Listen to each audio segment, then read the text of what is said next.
Break के बाद एक बार फिर आपका स्वागत है। मिडिल ईस्ट में जो 15 इस्लामिक देश हैं, उनमें से 3 देश खुद को मुस्लिम देशों का खलीफा साबित करने की होड़ में है। मैं पूरा मैप आपके सामने रखूंगी। ये 3 देश है, ईरान, सऊदी अरब और तुर्की है। लेकिन इन तीनों देशों में सिर्फ एक ईरान ही है जो न्यूक्लियर पावर बनने के सबसे करीब है, और इजराइल ये नहीं चाहता, किसी भी कीमत पर नहीं होने देना चाहता। इजराइल ने पहले हमास को मारा, हिजबुल्लाह को मारा, अब अपने सबसे मजबूत दुश्मन को वो टारगेट कर रहा है। अभी ब्रेक में हम लोग यहाँ चर्चा करने लग गए थे कि इनके तो बॉर्डर भी आपस में नहीं मिलते हैं, एक दूसरे के नजदीक भी नहीं है, लेकिन फिर भी लगातार टारगेट एक दूसरे पर कर रहे हैं। इसके पीछे कुछ कारण है ना, वो कारण यही है कि ये जो परमाणु की ताकत है वो नहीं चाहता। ये अमेरिका भी नहीं चाहता था कि ईरान के पास हो, लेकिन उसके बावजूद ईरान करता गया, अंदर ही अंदर करता गया। ईरान को कभी अमेरिका सपोर्ट करता था, ईरान को कभी इजराइल भी सपोर्ट करता था, लेकिन दुश्मन और दुश्मनी कभी भी हो सकती है, दुश्मन कभी भी बनाया जा सकता है और दुश्मनी भी कभी भी हो सकती है, और कारण सिर्फ ताकत होती है। और यही परमाणु ताकत है इसके पीछे। वो मैप इस वक्त मैंने आपके सामने रखा, इसी से हम चर्चा की शुरुआत करते हैं। ईरान के साथ सर इस वक्त जो देश है वो जरा बड़ी स्क्रीन पर आप लेकर आ जाए तो जरा दर्शकों को दिखाते हैं। सीरिया, लेबनान, यमन और फिलिस्तीन जो ईरान के साथ है। ईरान के खिलाफ की अगर हम बात करें तो सऊदी अरब, यूएई और इराक है।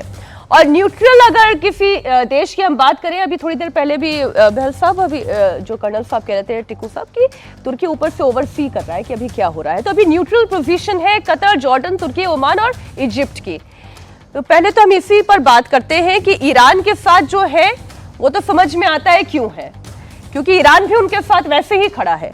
लेकिन ये जो न्यूट्रल यहाँ पर दिखाई दे रहा है जो ईरान के खिलाफ है, उन पर थोड़ी चर्चा हो जाए। मीनाक्षी जी, पर एक चीज जो आप पहले बात कर रहे थे बहुत ही महत्वपूर्ण थी, वो बहुत इंपॉर्टेंट इसके साथ भी रिलेट करती है, और वो ये है कि जो डिस्टेंस आप बात कर रहे थे दोनों कॉन्टिगुअस नहीं है, इजराइल और ईरान। यानी कि 1800 से 2300 किलोमीटर की दूरी पड़ती है इनके अलग अलग स्थानों से, बॉर्डर से। इसका मतलब है ग्राउंड वॉर नहीं हो सकता इनके बीच में कभी भी।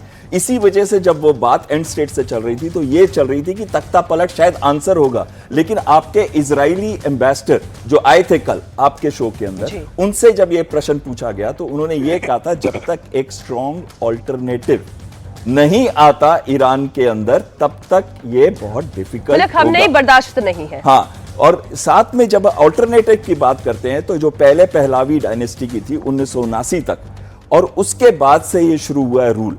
लेकिन जो इस्लामाइजेशन ऑलरेडी हो चुकी है ईरान के अंदर, तो तख्ता पलट करने के लिए अगर स्ट्रॉन्ग ऑल्टरनेटिव नहीं है तो शायद इतना आसान नहीं होगा। तो ये काफी सस्टेनेंस पे जाएगा, काफी देर तक ये सस्टेन हो सकता है ये युद्ध। और दूसरी चीज आती है इसमें जो आपने बताया ईरान के साथ सीरिया जो है इस समय मैं कहूंगा जब से उधर तख्ता पलट हुआ है तब से उसका ईरान के साथ होने में थोड़ा अभी डाउट है।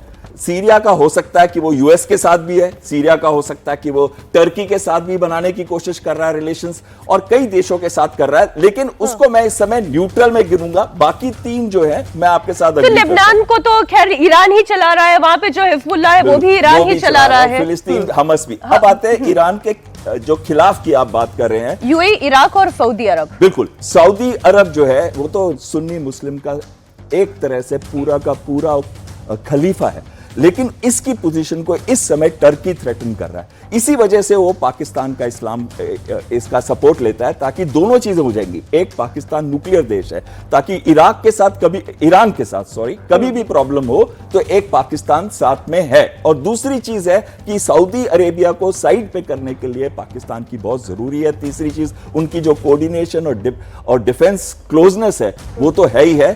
साथ में यूएई और इराक, ये दोनों को देखें, यहां पे बहुत बड़ा रोल इसमें भी, सऊदी अरेबिया में भी यूएस से प्ले करता है इन तीनों कंट्रीज के अंदर, और उनके अंदर इनके मिलिट्री बेसेस भी हैं यूएस के। अब आते हैं न्यूट्रल कंट्रीज के अंदर, तो न्यूट्रल में अगर हम सीरिया को वहां पे डाल दे इस समय, तो ओमान, जॉर्डन, कतर, तुर्की में न्यूट्रल में। मुझे तुर्की, मैं गलत भी हो सकती हूँ, correct me if I am wrong Kulkarni sir, कि ये तुर्की ईरान के ज्यादा नजदीक क्या दिखाई नहीं देता? मीनाक्षी, तुर्की ही एक नाटो का सदस्य है। इस पूरे इसमें आप देखेंगे सदस्यता किसकी है, नाटो की, तुर्की की। तुर्की में ही अमेरिका के न्यूक्लियर इंस्टॉलेशंस हैं, सिर्फ तुर्की में हैं, ठीक। और ये जो हम चार्ट देख रहे हैं, बहुत अच्छा चार्ट बनाया आपने, बहुत अच्छा। ईरान के साथ सीरिया में आज कौन है? अमेरिका, ठीक। लेबनान में कौन है? हिजबुल्ला, मारा गया, खत्म। यमन में कौन है? हूदी, ऑलमोस्ट खत्म। फिलिस्तीन जिसके लिए हमास लड़ रहा है बार बार, खत्म। मतलब इजराइल ने इस पूरे इलाके के जो ईरान के साथ है वो सब चित पड़े हुए हैं, इंक्लूडिंग ईरान। आज की तारीख में ईरान के खिलाफ सऊदी अरेबिया, यूएई और ईरान, ठीक है। अब जब हम कहते हैं सऊदी अरेबिया और ईरान के बीच के संबंध बहुत खराब थे। मध्यस्थता किसने की? चीन ने। और चीन ने मध्यस्थता करके सऊदी अरेबिया और ईरान को नजदीक लाया। अगर सऊदी अरेबिया का कहना था अगर ईरान न्यूक्लियर होता है तो सऊदी अरेबिया न्यूक्लियर होगा, क्योंकि ईरान शिया है और सऊदी अरेबिया सुन्नी है, ठीक। यूएई, इराक अभी हल्ला कर रहा है भाई। इराक और ईरान के बीच में 10 साल का युद्ध था, जो बड़ी मुश्किल से ईरान ने बड़ी मुश्किल से अपने आप को संभाला। 10 साल इराक और ईरान लड़ता रहा। अब न्यूट्रल देश में, अब आप न्यूट्रल देश देखते हैं, सारे न्यूट्रल देश किसको, जो एयरक्राफ्ट फ्लाई कर रहे हैं 1500 और 2000 किलोमीटर, किसके ऊपर से फ्लाई कर रहे हैं? इन्हीं देशों के ऊपर से जा रहे हैं। मतलब कोई भी आज मना नहीं कर रहा है, यानी कि complete air defence of Iran is totally neutralize, मतलब कुछ भी नहीं है। Iran can not stand by itself. और आज की तारीख में ईरान जो है, चाहे वो न्यूक्लियर की बात करता हो, इतने सिर्फ सैटेलाइट्स हैं, आपको सुन करके आश्चर्य होगा, अमेरिका के 11,000 सैटेलाइट्स हैं जो इसके ऊपर, सबके ऊपर, पूरे विश्व के ऊपर निगरानी रख। 11,000। रूस के पास 7,000, चीन के पास 5,000। ये सैटेलाइट्स हैं, उनको सब मालूम है। ऐसे थोड़ी है कि उनके टॉप मिलिट्री लीडरशिप ईरान के जो सो रहा है, और मोसाद जो है वो ईरान के अंदर घुसा हुआ है और हर एक खबर दे रहा है कि कौन कहाँ जा रहा है, कौन सी गाड़ी में बैठ रहा है, कौन से कमरे में सो रहा है। तो ऐसे हालात में क्या किसी को लगता है ईरान की कोई कुछ कर सकता है? ईरान के पास जो फौज है, मतलब मैं ये कहती हूँ फिर तो इतने हजारों किलोमीटर की दूरी से बैठ के भी कर्नल साहब जो इजराइल चाहेगा वो ईरान के अंदर कर देगा, जैसे अभी उसने कर दिया। अभी उनके आर्मी चीफ को उन्होंने खत्म कर दिया। अगला नंबर क्या खमनेई का हो सकता है, या फिर उसके ऊपर इतना दबाव बना दिया जाएगा कि फिर वो तख्ता पलट हो जाए? नहीं, ऐसा है, इजराइल ने कल उन्होंने अनाउंस किया है कि खमनेई जो है उनका टारगेट अभी नहीं है। They have made it very clear, वो उनको टारगेट नहीं करेंगे। लेकिन जिनको उन्होंने अभी तक टारगेट बनाया वो 2 प्रकार के, एक तो उनकी जो आर्मी है उसकी लीडरशिप को ख़त्म किया, लेकिन उससे ज़्यादा ज़रूरी जो न्यूक्लियर साइंटिस्ट हैं उनको ख़त्म किया। मैं एक चीज़ में शायद मैं डिसएग्री भी कर रहा हूँ अपने को पैनलिस्ट से, ईरान के पास न्यूक्लियर वेपन नहीं है। ईरान न्यूक्लियर वेपन बनाने के कगार पे था, लेकिन उनके पास न्यूक्लियर वेपन नहीं है। अब प्रॉब्लम ये है, ये हमारा कहना कि इजराइल जो चाहे कर सकता है, क्योंकि ये सब देखिए, ये सीरिया, लेबनान, यमन ईरान के साथ है, इनका तो पावर डिग्रेड कब का हो चुका है। सीरिया था बहुत ज़रूरी, लेकिन वहाँ भी अल शरार आया और आपने देखा वो अलकायदा का आदमी था और उसको असद को भगा दिया गया और ट्रंप उसे मिलने गया, जबकि वो कुछ 6 महीने पहले उसके ऊपर $6 मिलियन का इनाम था, क्योंकि वो अलकायदा का बहुत इंपॉर्टेंट लीडर था और वो रहता था टर्की में। तो ये almost they have no role now. As far as Egypt, Oman, Jordan, Qatar, ये तुर्की को छोड़कर ये सब अमेरिकन अलाइज हैं। और 1973 वॉर के बाद इन्होंने फैसला किया कि भाई हमने कोई लड़ाई नहीं लड़नी है, हम अपने देश की सेवा करेंगे। और अब्राहम अकॉर्ड्स के तहत उन्होंने डिप्लोमेटिक रिलेशंस भी एस्टैब्लिश किए। इनफैक्ट अब सऊदी अरेबिया भी डिप्लोमेटिक रिलेशन एस्टैब्लिश करने वाला था जब अक्टूबर 7 का वो हुआ। तो जहाँ तक ये लोग हैं इनका कोई असर नहीं है। Iran is actually fighting all by itself. अब प्रॉब्लम है क्या ईरान को हरा सकते हैं या नहीं हरा सकते। इसमें एक ही चीज़ है, मैं नहीं मानता हूं कि इस स्थिति में वहां पर रिजीम चेंज हो सकता है, क्योंकि जब किसी देश के अगेंस्ट कोई लड़ाई चल तो रही है, पूरा देश इकट्ठा हो जाता है। आप पाकिस्तान का देख लीजिए, आसिम मुनीर सबसे अनपॉपुलर आदमी था, गालियां निकाल रहे थे लोग। इमरान का फोटो, उनकी रेजिडेंस पर अटैक हुआ कोर कमांडर की, जैसे जंग हो गया तो बहुत पॉपुलर हो गया। तो जंग से हम यूनिफाई करते हैं। तो मैं नहीं मानता हूं कि ये इतना आसान होगा वहां पर रजीम चेंज करना भी। लेकिन फिर क्या हो सकता है, मुझे लगता है अमेरिका का कुछ गेम है इसमें। अमेरिका ज़रूर कुछ न कुछ गेम खेल रहा है जो शायद इजराइल को भी नहीं पता है। हम ये कह रहे हैं कि रजीम चेंज होगा, क्या इतना आसान है रजीम चेंज करना? क्योंकि उनके पास एक ही मोहर है, वो रजा शाह पहलवी का बेटा है, उसकी स्टेटमेंट आई थी 2-3 दिन पहले। तो मैं मानता हूं कि जब ईरान की मिलिट्री कैपेबिलिटी तकरीबन ख़त्म हो जाएगी और ये न्यूक्लियर थ्रेट ख़त्म हो जाएगी, इजराइल के लिए वो एंड पॉइंट होगा। लेकिन अगर इजराइल के ऊपर नुकसान काफी हुआ, क्योंकि ईरान के मिसाइल भी अंदर गए, आयरन डोम को तोड़ के जा रहे हैं, और इजराइल के पास इतनी क्षमता नहीं है कि वो इतना सहन कर पाए, क्योंकि छोटा सा देश है, पॉपुलेशन बहुत कम है, एक ही आदमी साइंटिस्ट भी है, वो लड़ाई भी लड़ता है, टैंक भी चलाता है या कंप्यूटर भी चलाता है। तो अगर उस थ्रेशोल्ड से बाहर चला गया ईरान, तो मुझे लगता है फिर इजराइल को कोई ना कोई सख्त पावर का इस्तेमाल करना पड़ेगा, जो फिर ईरान के लिए ठीक नहीं होगा। अच्छा, पेशेंस किसका जवाब दे रहा है सर? इस पूरे वॉर में जो हम देख रहे हैं, पेशेंस इजराइल का जवाब दे रहा है या ईरान के पास अब और कोई अपॉर्चुनिटी तो है नहीं? यही उसके लिए एक बड़ी अपॉर्चुनिटी है कि वो इस जंग को आगे तक लेकर जाए, क्योंकि उसके साथी जितने हैं, जिसमें हम सीरिया, लेबनान, यमन और फिलिस्तीन की बात कर रहे हैं, already they have lost the power. बिल्कुल मीनाक्षी, देखिए ऐसा है, मैं थोड़ा सा आपका ध्यान पीछे ले जाना चाहूँगा 2022 में। 2022 में जब रशिया यूक्रेन की जंग शुरू हुई और वो जो पूरा वेस्टर्न वर्ल्ड एक तरफ हो गया, यूक्रेन के पीछे, अमेरिका उसके पीछे खड़ा हो गया, और उनका एम उस समय क्या था कि रशिया को इकोनॉमिकली बिल्कुल तबाह कर दिया जाए और रशिया को उसकी जो स्टेटस है एज अ सुपर पावर वो हम गिरा दें। तो जब वो जंग एक चरम सीमा में पहुंच रही थी, तो तभी आपने देखा होगा कि 7 अक्टूबर 2023, अभी ये मान के चले कि उस जंग के, यूक्रेन जंग के कोई 1 साल के बाद ये घटना घट गई कहाँ? मिडिल ईस्ट के अंदर, इजराइल के अंदर। उस समय बहुत सारी लोगों ने एनालाइज किया कि ये क्यों हुआ और क्यों किया गया। आपको अब ये भी ध्यान हो कि रूस, चीन और आपका ईरान और नॉर्थ कोरिया ये आपस में एक दूसरे की मदद कर रहे हैं।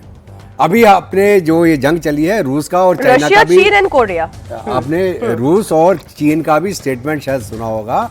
उन्होंने बोला वो फुली ईरान के पीछे खड़े हैं उसकी मदद करने के लिए। अभी उस समय लोगों ने ये बोला कि ये एक इंटरनेशनल जियोपॉलिटिक्स के अंदर एक चेस गेम है। रशिया के ऊपर प्रेशर कम करने के लिए अमेरिका के द्वारा इन्होंने मिडिल ईस्ट को चालू करा दिया। हालांकि वो ईरान को बनाया गया कि इसके प्रॉक्सी ने किया। अब ये भी मान के चलें कि हो सकता है इसके पीछे और एक बहुत बड़ी गेम है जो सुपर पावर लेवल में लड़ी जा रही है आज के दिन में पूरी दुनिया में। दे दिया आपने और चर्चा को। ये जो कार्रवाई चालू हुई थी उसके पीछे हो सकता है कि रूस, चीन और ईरान और नॉर्थ कोरिया का हाथ हो कि पूरा अटेंशन डिवर्ट करके मिडिल ईस्ट में ले आइए आप। अभी आप आ जाइए, अब क्या हो गया एंड रिजल्ट? हम कह रहे हैं चलो साहब इसका रजीम चेंज हो जाए तो वो हो जाए तो बहुत अच्छी बात है, एक चीज हासिल हो जाएगी। चलो रजीम चेंज हो गया, राइजिंग लायन दोबारा आ गया, झंडा चेंज हो गया और जो एक्सट्रीमिस्ट गवर्नमेंट थी आपने उसको हटा दिया।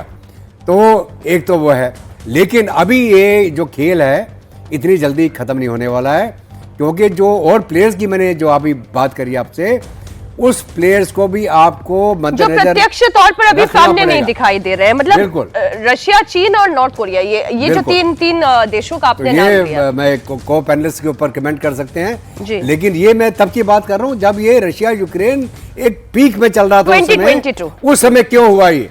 उस समय ही क्यों हुआ? उस लेवल में क्यों हुआ? उस लेवल में इसलिए हुआ कि वीडियो बना बना के हमास ने पूरी दुनिया को दिखाए कि किस प्रकार उसको एस्केलेट किया उन्होंने, ताकि उसका रिटेलिएशन आए ही आए, और उसका रिटेलिएशन आया। एक खबर और मैं ले लेती हूँ, इसी देखिए कॉन्टेक्स्ट में है, क्योंकि ये जंग का माहौल बना हुआ है। पाकिस्तान का जिहादी general Asim Munir Washington DC के अपने होटल के कमरे से बाहर नहीं निकला। ये खबर तो आप तक पहुंची ही होगी, क्योंकि बड़े चर्चा होने लग गई थी पाकिस्तान में कि अमेरिका से न्योता आया, आसिम मुनीर वहां पर जा रहे हैं, अमेरिका आसिम मुनीर के सगे हैं। ये देखिए अपने आप को बड़ा दिखाने का एक तरीका हो सकता है, लेकिन हकीकत यह है कि आसिम मुनीर अपने होटल के कमरे से बाहर तक नहीं निकले। पूरा पाकिस्तान अपने जनरल को अमेरिका के आर्मी डे की परेड को देखने के लिए वहां पर बैठाने के लिए पहुंचा था। लेकिन आसिम मुनीर भी ढोल बजाकर अमेरिका के दौरे पर भी निकल गए। ये तस्वीरें भी आपने इंडिया टीवी पर देखी होगी। अमेरिका में मुनीर की एंट्री क्या हुई कि उसके बाद से वो दिखाई ही नहीं दिए। पाकिस्तान के चैनल में इसकी इतनी तारीफें हुई, इतनी कमेंट्री शुरू हो गई, सबको ये लगा कि आसिफ मुनीर उनके बिग हीरो है, मसीहा। हाँ, मसीहा कह लीजिए, आप हीरो कह लीजिए, लेकिन वो हीरो क्या कर रहे हैं, जीरो होके होटल के कमरे में बैठे हुए हैं। किसी ने कहा डोनाल्ड ट्रंप और मुनीर साथ साथ बैठेंगे, किसी ने कहा अमेरिका से दोस्ती का नया अध्याय शुरू होने जा रहा है, लेकिन ऐन मौके पर व्हाइट हाउस ने मुनीर का सारा प्लान चौपट कर दिया। ये कहा कि मुनीर को अमेरिका ने नहीं बुलाया, आर्मी डे में मुनीर अनइनवाइटेड है। How shameful it is, uninvited है, और यूं ही चले गए ढोल बजाते हुए। पैसा देके टिकट खरीदेगा वहां बर्थडे पार्टी में जाने के लिए। व्हाइट हाउस ने कहा है कि मुनीर को बुलाने की रिपोर्ट गलत है, इस खबर को उन्होंने खारिज कर दिया।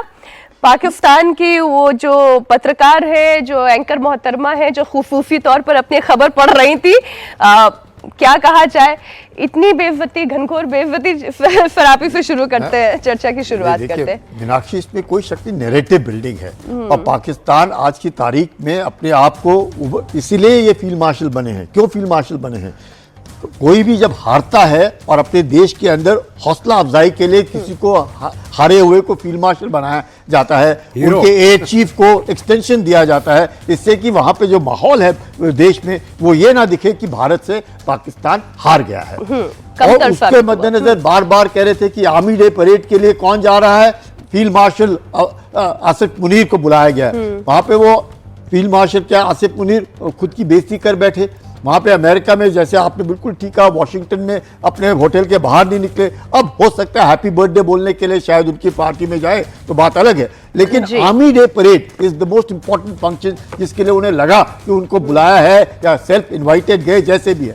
यही नहीं, एक दूसरी खबर भी थी जो आसिफ मुनीर के साथ जुड़ी थी, जो ईरान के साथ जोड़ते हैं कि किस प्रकार से उन्होंने जो घड़ी दी बशीर को, और वो जो घड़ी देने के बाद और जिस प्रकार से वो मारा गया है ईरान का जो उनके आर्मी चीफ है, बिल्कुल, तो ये साफ दर्शाता है कि कहीं ना कहीं या तो आसिफ मुनीर की जिंदगी को खतरा है, कोई परेशानी है कि वहां पर जाकर के हैं, क्योंकि ईरान भी अपने मुल्ला वहां के वो भी नहीं छोड़ेंगे आसिफ मुनीर को कि अगर आपकी घड़ी के द्वारा हमारे जनरल का लोकेशन जीपीएस के द्वारा पता चला है और इजराइल ने उसको ठोका है, तो आप समझ सकते हैं कि आसिफ मुनीर को ऐसा तो नहीं अपनी जान बचाने के लिए होटल के कमरे के अंदर बैठे हुए, क्योंकि जो हमारी जानकारी के मुताबिक रिटायर्ड आर्मी ऑफिसर्स के ग्रुप ने उन्हें इन्वाइट किया था और कोई कार्यक्रम नहीं था उनका। मीनाक्षी जी, देखिए एक दो इश्यूज है, मैं ये पॉइंट जो जनरल साहब ने अभी कहा, कुलकर्णी साहब ने, ये बहुत सीरियस मामला है जी, और ये हमारी न्यूज़ नहीं है, हमारी किसी चैनल ने या हमारी न्यूज़ एजेंसी का चैनल नहीं है, ये MI6 ने किया है, ब्रिटिश की इंटेलिजेंस ने किया है। और अगर ये सच हुआ, लेकिन इसको सच प्रूव करना बहुत मुश्किल होगा, क्योंकि ये इजराइल की तरफ से किया गया, और आपको मालूम है इजराइल अमेरिका कैसे नैरेटिव बिल्डअप करते हैं और कैसे इस बात को दबाएंगे, लेकिन कभी ना कभी तो ये सच्चाई बाहर आ जाएगी। मैं मानता हूं कि जनरल आसिफ मुनीर जो है उसको खुश करने के लिए अमेरिका ने पाकिस्तान को, बल्कि जो हिंदुस्तान से बचाया उन्होंने सेसेशन ऑफ हॉस्टिलिटी के, वो इसलिए था, मैं अभी दोबारा भी ये बात बता रहा हूं, क्योंकि अमेरिका और इजराइल को मालूम था कि जिस दिन ट्रंप के 60 दिन, उन्होंने 60 दिन का टाइम दिया था ईरान को कि आप न्यूक्लियर डील कीजिए, नहीं तो 60 दिन के बाद फिर आपको भुगतना पड़ेगा। जब ये अटैक हुआ ईरान का, वो 61st डे था, तो उनको मालूम था, तैयारी बहुत देर से चल रही थी, तो वो नहीं चाहते थे कि पाकिस्तान किसी न किसी तरीके से इसमें इन्वॉल्व हो, क्योंकि पाकिस्तान के जो वेस्टर्न पार्ट है ना, जो बलूचिस्तान से का इलाका जो लगता है ईरान के साथ, वहाँ बहुत सारे हज़ारा शियाज रहते हैं, तो वो पाकिस्तान को चुप करके क्वाइट रखना चाहते थे। जहाँ तक आसिफ मुनीर की बात है, मैं ये मजाक के तौर पर नहीं लेना चाहिए, मैं बहुत सीरियसली बोल रहा हूँ। देखिए, पाकिस्तान का कोई भी आर्मी चीफ जो बहुत ज़्यादा ताकतवर बन जाता है, वो मुशर्रफ हो या बाजवा हो या कयानी हो, कोई भी उनका जो चीफ, जो या राहिल शरीफ हो, कोई भी पाकिस्तान में नहीं रहता है रिटायरमेंट के बाद, क्योंकि ये अपने पावर्स का इतना दुरुपयोग करते हैं कि इनकी थ्रेट इतनी जबरदस्त होती है। तो क्या हमें कैसे मालूम है कि उसको नहीं, कहां मैं- बुलाया? मुझे ये ब्रेक अपना लेना मकान पड़े, उससे देखने के पहले लिए ये ले कहानी, लेकिन मैं फिर से थोड़ा सा छोटे से में, क्योंकि मुझे ब्रेक पे ले जाना है बहल साहब। ये जो घड़ी वाली स्टोरी है, ये MI6 की जो बात कर रहे हैं कि ब्रिटिश खुफिया एजेंसी उनकी तरफ से ये प्लॉट की गई, या एक्चुअली ये स्टोरी है, क्या है कहानी? देखिए, ये पूरी कहानी के बारे में मुझे ज्यादा मालूम नहीं, लेकिन मैं एक चीज के बारे में जरूर कहना चाहता हूं कि जब आपको टेलीविजन चैनल में ये दिखा रहे थे और तब ये बात कर रहे थे अमेरिकन जनरल की, और वो क्या बोल रहे थे अमेरिकन जनरल कि पाकिस्तान हमारे लिए बहुत इंपॉर्टेंट है। उन्होंने IS खुरासम के बारे में बात करी थी और उन्होंने ये कहा था वो हमको दे रहे हैं, सुलेमान को दिया है, किस किस को दिया है, ऐसे उन्होंने काफी एग्जाम्पल भी दिए उन्होंने। लेकिन जो बहुत इंपॉर्टेंट चीज जो बोलना चाहता हूं, उस समय इन्होंने हमारे प्रधानमंत्री के बारे में बात किया था। इन्होंने कहा था कि उनको G7 का इनवाइट नहीं मिला। आज देखिए, हमारे प्रधानमंत्री G7 में जा रहे हैं अगली और स्टोरी वो तो वही है। होटल में बैठ रहे हैं और 250 वाला जो इतना इंपॉर्टेंट परेड है उसको अटेंड नहीं कर पा